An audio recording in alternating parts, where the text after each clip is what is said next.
There's a kind of strength the world doesn't teach anymore. It's not loud. It doesn't announce itself. It doesn't argue or defend or prove. It simply stands, unmoved, while chaos swirls around it.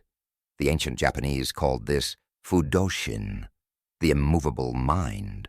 Not stubborn, not rigid, but rooted so deeply that no storm, no insult, no temptation can shift it.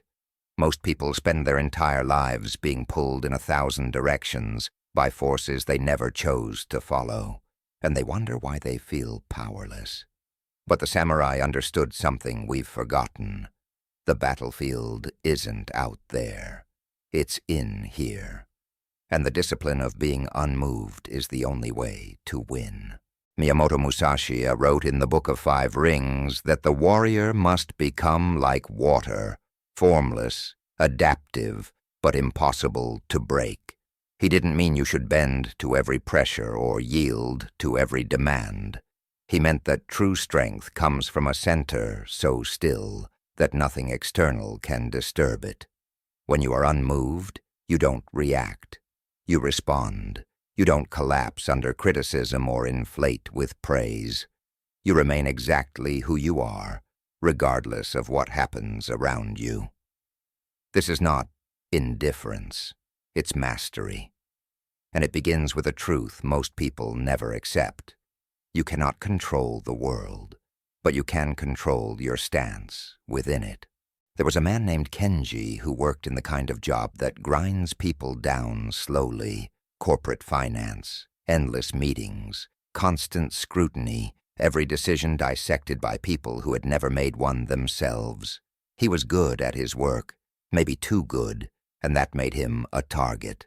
Colleagues undermined him. Superiors took credit for his ideas.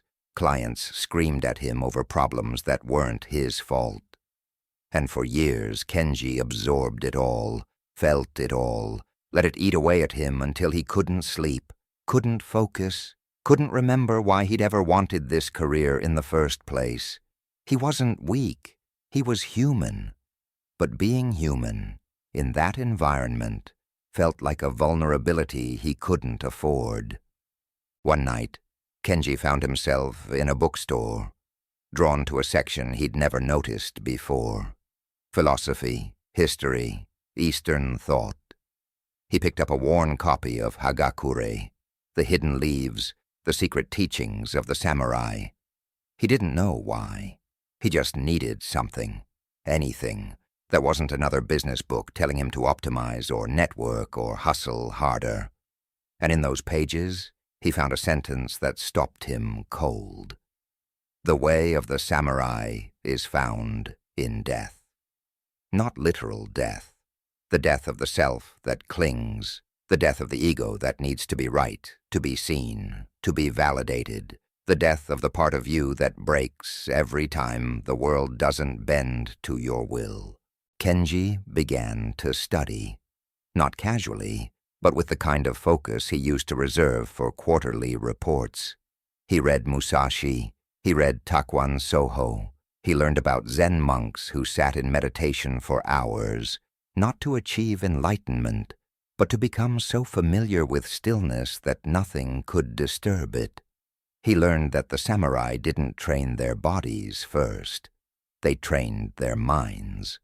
Because a warrior who cannot control his own thoughts will never control a battlefield. And slowly, Kenji began to see his life differently. The chaos at work wasn't the problem. His reaction to it was. He started small. Every morning before the flood of emails and demands, he sat in silence for 10 minutes. No phone, no music, no agenda, just sitting. At first, it felt pointless, almost painful. His mind raced, his body fidgeted. But he didn't stop. He understood now that discipline isn't about feeling motivated. It's about doing the thing even when it feels like nothing. Especially when it feels like nothing. Because the samurai didn't wait to feel ready. They trained until readiness became irrelevant. And Kenji was training now. Whether he realized it or not, at work, When a colleague criticized his report in a meeting, Kenji felt the old heat rising in his chest, the urge to defend, to argue, to prove his competence. But instead of speaking, he paused. He let the silence stretch. He breathed. And then calmly he said, "You might be right. Let me look at that again." The room shifted. The colleague, expecting a fight, had nothing to push against. The criticism dissolved. Kenji had not agreed. He had not surrendered. He had simply refused to be moved by something that didn't deserve his energy. And in that refusal, he found a kind of power he'd never known. This is what the ancients meant by Fudōshin. It's not about being cold or emotionless. It's about being so centered that you can choose your response instead of being controlled by your reaction.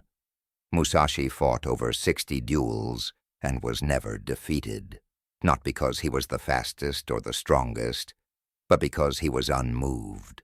His opponents fought with anger, with pride, with the desperate need to win. Musashi fought with clarity. He saw their fear before they did. He moved when they were still deciding. And when the fight was over, he walked away as calmly as he'd arrived, because winning or losing had never touched the part of him that mattered. Kenji began to apply this everywhere. When his boss took credit for his work, he didn't protest or sulk. He simply continued doing excellent work, knowing that competence over time becomes undeniable.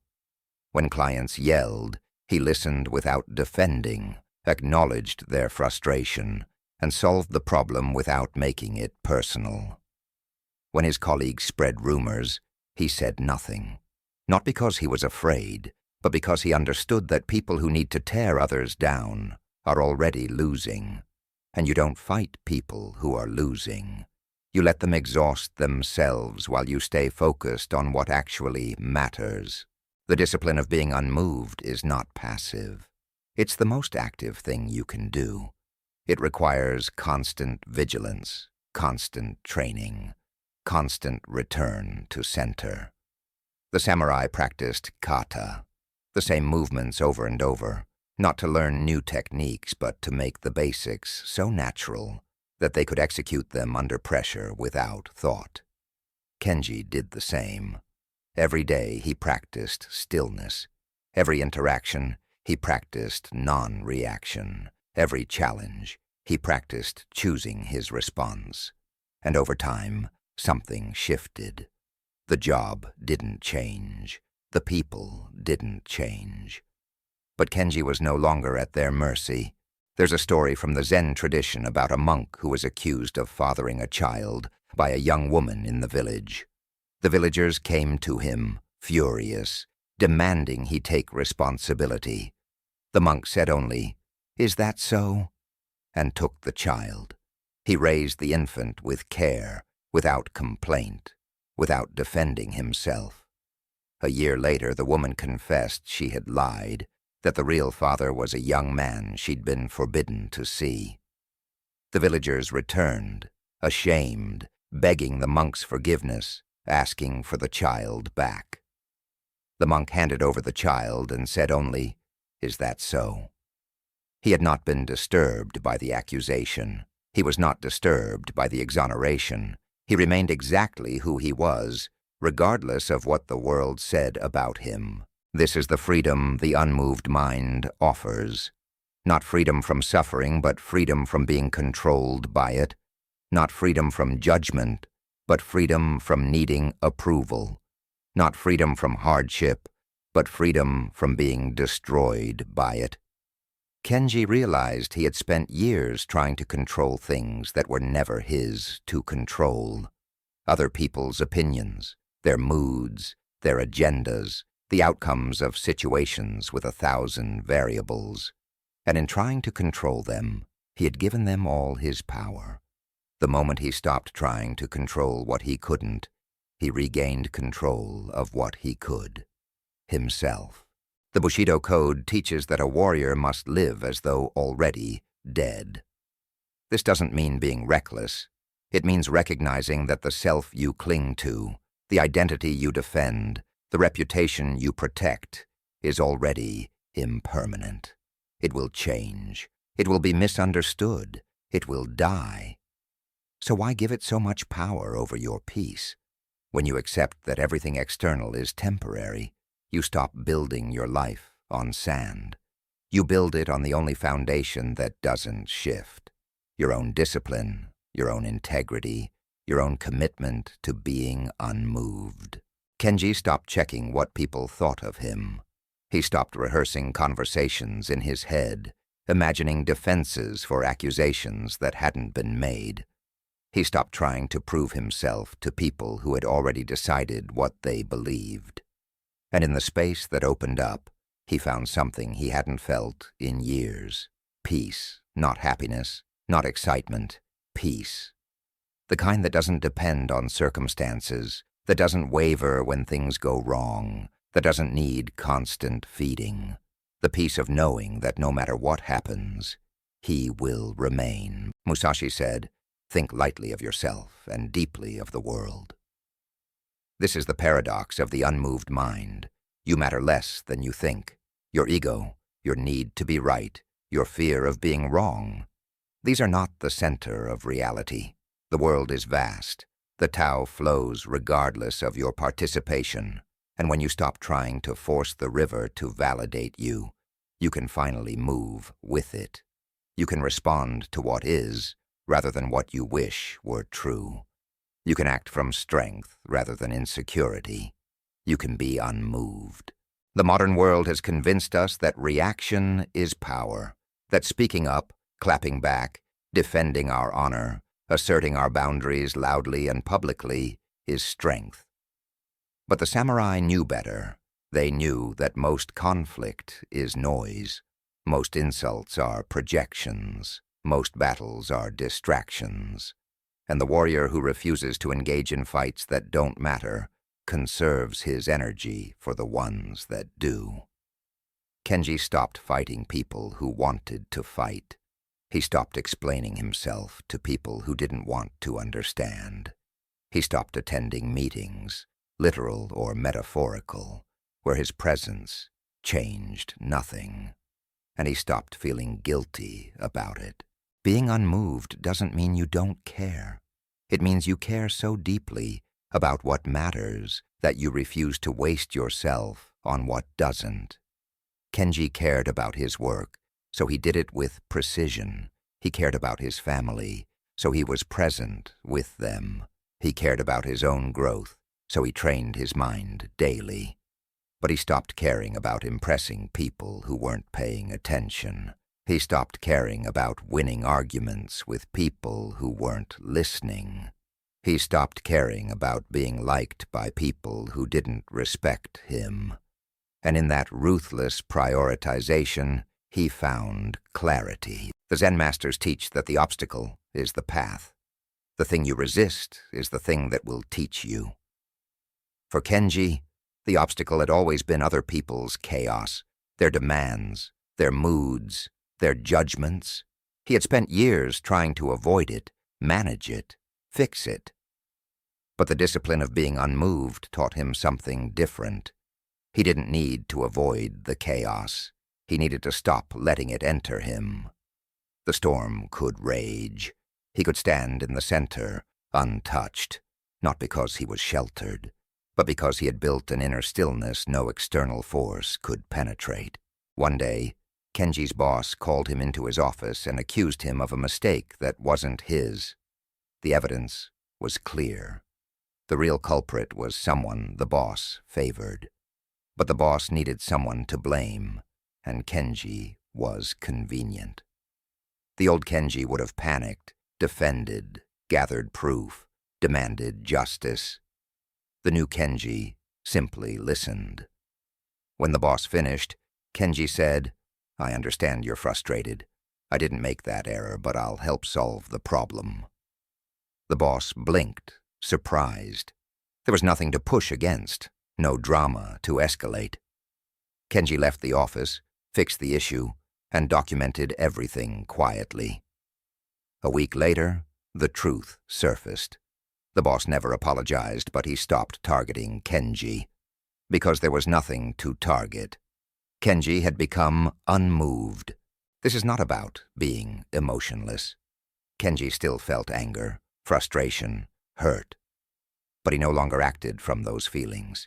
He felt them, acknowledged them, and then chose his response from a place deeper than emotion. The samurai didn't deny their fear. They trained so thoroughly that fear became irrelevant to their actions. You can be afraid and still advance. You can be angry and still speak calmly. You can be hurt and still respond with dignity.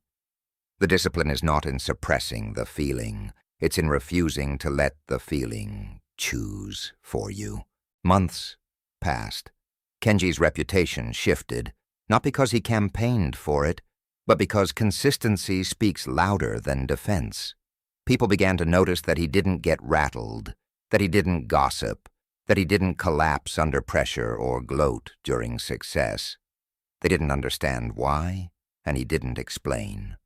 Musashi never explained his philosophy to his opponents. He simply embodied it, and those who were ready to learn, learned. Those who weren't, didn't. And it didn't matter either way, because the unmoved mind doesn't need witnesses. The Hagakure says, "In the face of suffering, there is no need to feel sorrow. Even in the face of death, there is no need to fear." This is not coldness. It's acceptance. It's the recognition that suffering and death are not aberrations. They are part of the structure of existence. To be unmoved is to stop fighting reality, not to surrender your will, but to align it with what is, rather than what you wish were true.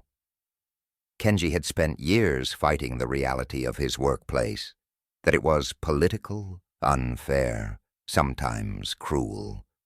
Once he stopped fighting that reality, he could navigate it with clarity.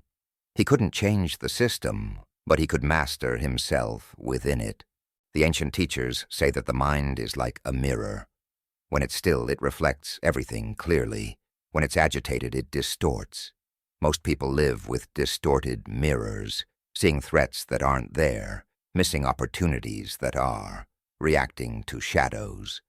The discipline of being unmoved is the practice of polishing the mirror, sitting in stillness, observing without judgment, letting thoughts arise and pass without clinging to them, and slowly the reflection clears. You see things as they are, not as your fear or desire paints them, and from that clarity, right action becomes obvious. Kenji no longer dreaded Mondays. He no longer counted down to weekends. He no longer needed vacations to escape his life, because he had learned to be at peace within it. Not because it was perfect, but because he was no longer at war with what it was.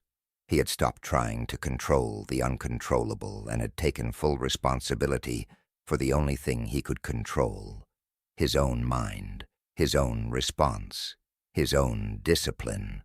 And in that shift, everything changed. Not the circumstances, him. The way of the samurai is not a path to victory in the conventional sense. It's a path to never being defeated.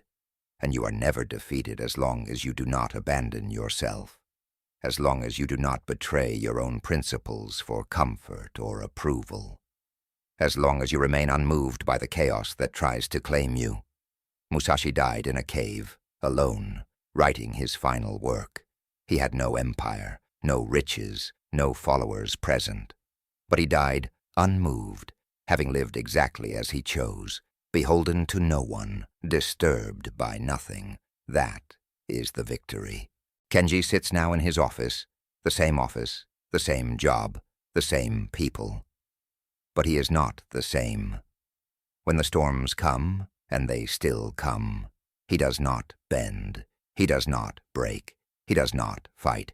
He simply stands, rooted in a discipline the world no longer teaches, but the ancients perfected. The discipline of being unmoved, not because nothing matters, but because he has finally learned what does, and nothing, no one, no circumstance can take that from him. This is the inheritance of the warrior. This is the path of Fudōshin. This is what it means to be truly free.